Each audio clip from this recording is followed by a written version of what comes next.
person who will speak today is Finia Kaufman.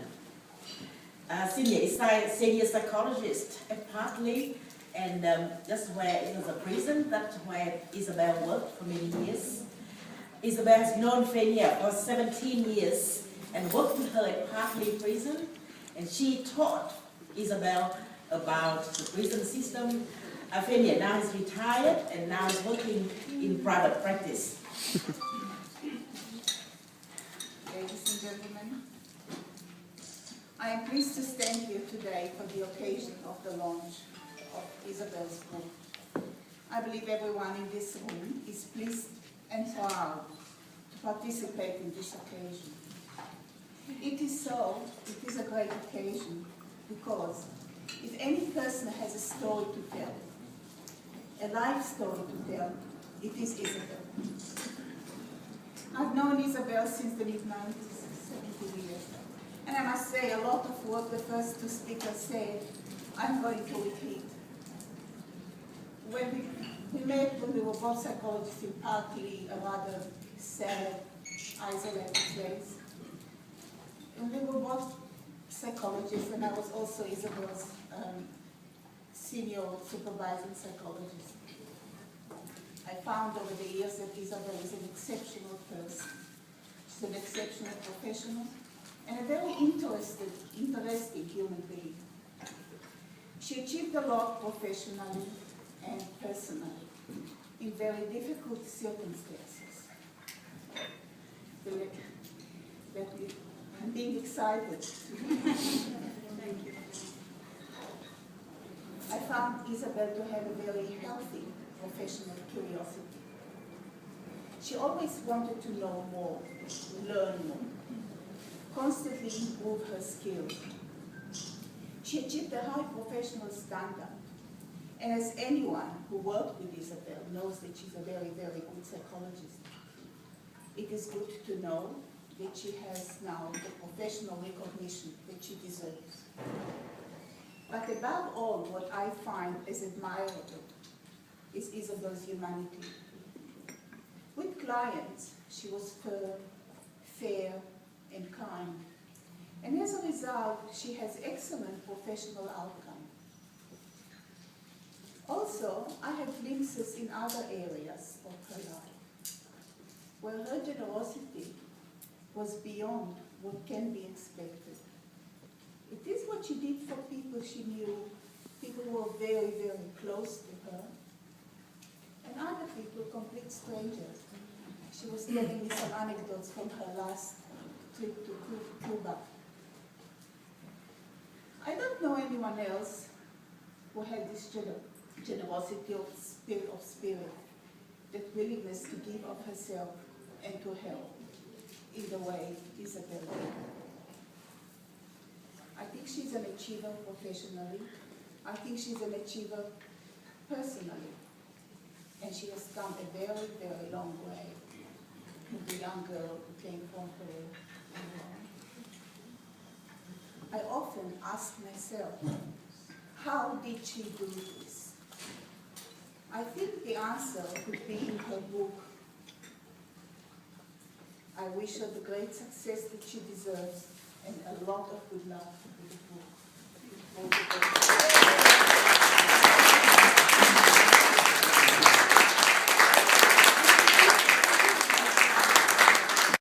Privileged to be here today. It's like a dream. I'm so pleased that Isabel, once again, you achieved something marvelous as usual. Times like this, or events like this, takes me back to the first day we met. I remember, I think it must have been early March of 1994. We're not that old, are we? And I was going to Western Sydney. I think it was our first day at the university, and I was lost. It's just something new for me. I was just looking for someone to talk to, and this lady was just so focused, just walking. And I looked at her, and it's just like someone I can talk to. I don't know. I feel that I can talk to her. But she kept on going. I looked at her and I looked at her and I followed her and she kept on going. She didn't even look at me. I don't know what she was thinking about. She was just head on. And that's how Isabel is, always focused. So I got to the classroom and here was Isabel. She was there.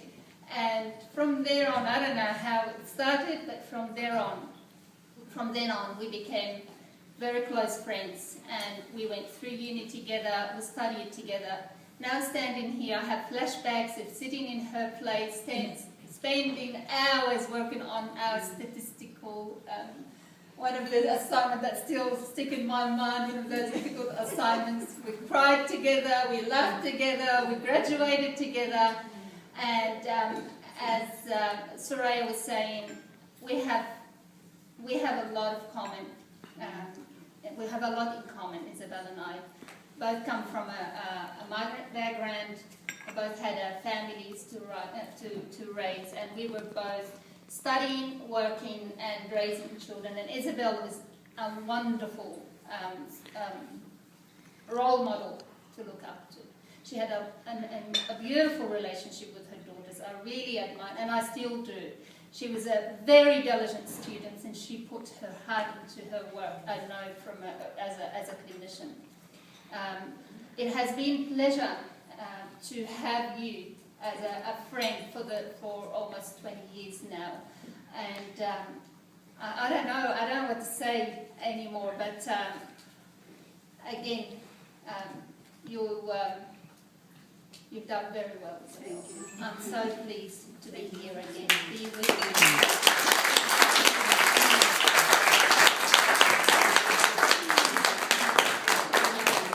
We come to the moment before the start of the day. Isabel now will talk about her book, her journey. Isabel came to Australia in 1970, alone, without her family, without English, and now we could see her. What a long journey, which is very, very wonderful for all of us to follow. So, Isabel.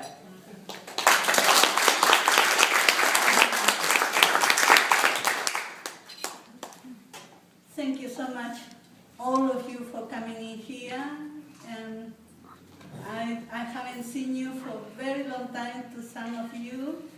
I'm very, very thankful for you, all of you, to come from so far away. Some people come from Melbourne, from Adelaide, from Queensland, and from everywhere, Cessnock, people, all the Berkeley people there, over there, down that way. I want to thank you. Look, I think from the first time that I came to Australia, I just thought, oh my God, I don't think I'm going to last one day in this place, because when I came in here after such a beautiful trip that we had to come to Australia, and I tell you, the trip was beautiful.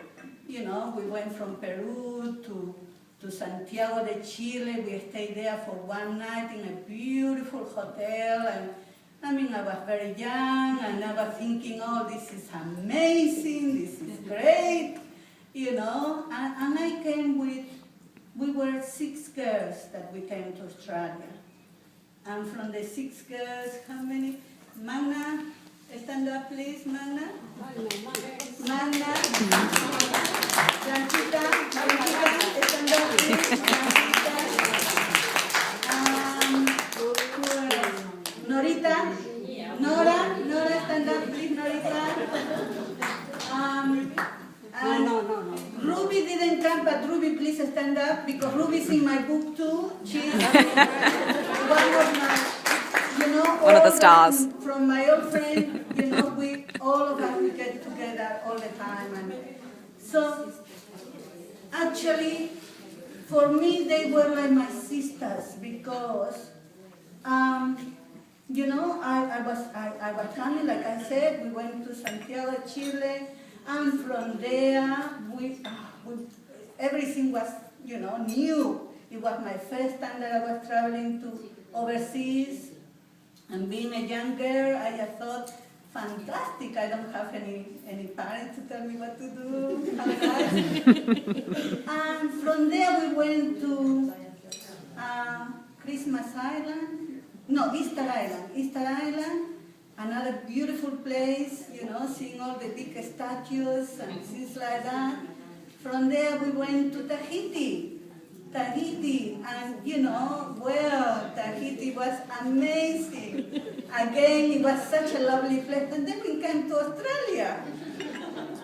And, we were placed in this hostel in Moore Park, and I tell you what, the big bubble that I had from all these beautiful places, it just went boom. Okay, it just burst, the bubble burst. And I went, oh no, I'm missing, and I started, of course, crying that I miss my mom, my dad, and all those sort of things.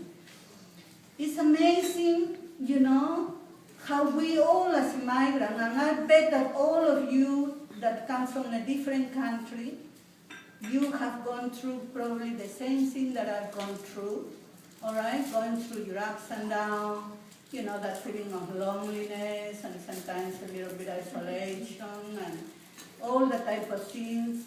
But one thing that kept me going, it was that I wanted to do something in this country. Because at the time, this country, it was such a good country. I mean, until now. I mean, I cannot say it still is one of the best countries. But what I'm saying is, it was so good, the education was free. So, I mean, back at home, you had to pay a lot of money.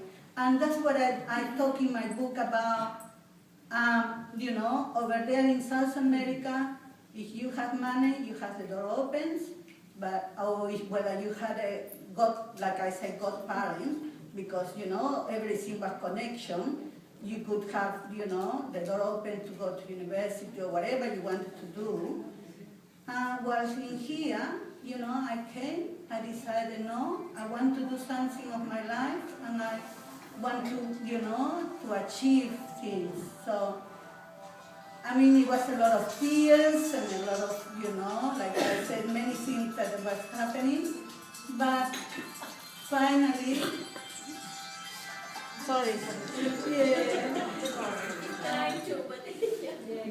Finally, I made it, and look, one of the things for me that I can say is that I think I have been really, really lucky in my life because I had a really good mentors. If I didn't have Fenia when I started at Berkeley, I don't know what I would have done without her, guidance, her support.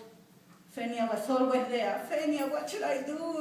This type of thing. Oh, don't worry, Isabel, everything is okay, When I started my private practice, the first day, I had Soraya, and Soraya had years of experience. Soraya, how do you do this thing? What should I do? There was Soraya for me. So I always found, and Tran has been fantastic. Claire has been one of my coaches. Claire, please stand up. Claire has another life. Okay, and Claire has been fantastic to me when I was doing when I was writing my book. Claire was going, come on, Isabel, I know you can do it, come on, you have to do it. And here I am writing the book, and I was thinking, oh, my news, I'm missing my news, but I thought, no, never mind, I have to continue. And Claire was all the time in the back in there for me, asking me to, continue and just, keep on writing, that everything should be all right.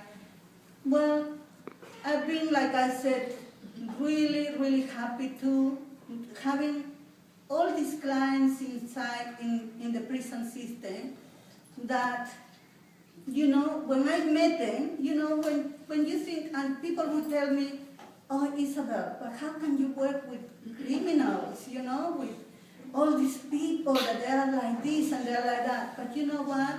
I saw the softer side of them.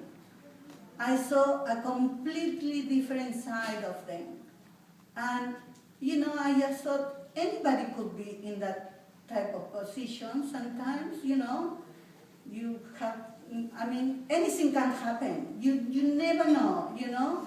And these people that they were coming sometimes inside the prison system were people that were really, you know, for A or B, they were there, and you were thinking, what are you doing in here? Because they were people from very well, you know, to the family and wonderful family, that they had good parents and things like that, but, you know, sometimes they're, you know, mixing with their own crowds or whatever. One of the things that I want to, why I call my book Welcome to Paradise, and it was because I would always hear this word by one of the custodial officers, the managers from Park Lee. And his name is Cole Dyer. Cole, would you stand up, please?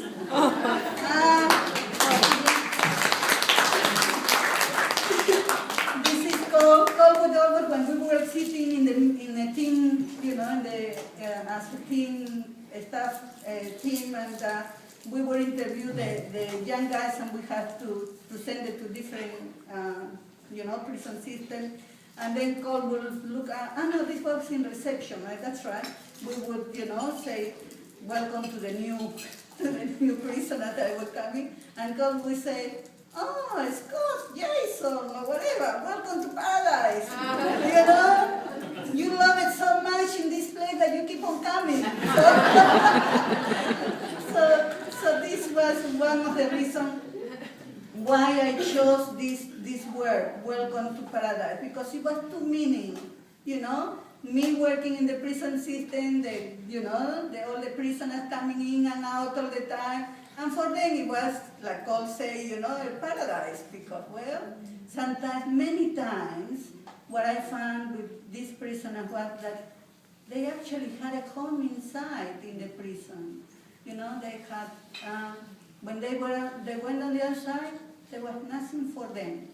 Nothing, not even a family, not even, you know. So, well, I better don't talk anymore. I want you to read my book. And thank you so much, all of you, for coming. I really appreciate it. Music? Yes, we are going to have some food. And have a Peruvian food. Yes. And so please help yourself. We are here until 4 o'clock. Is that right? 5. Yes. 5 o'clock. Yes. Thank you. Privilege. Okay, get out here. I'm Claire, and I had the privilege of meeting Isabel and coaching her for a little while, and I'm just so proud of what she's done. And I can see all the people here that have come to hear her story and to buy her book. You're actually looking at something she's achieved for herself. She gives so much of herself to everybody, every individual, in the prisons, with people she works with, and everyone she touches in her lives. I'd like to just put your hands together for just an amazing effort.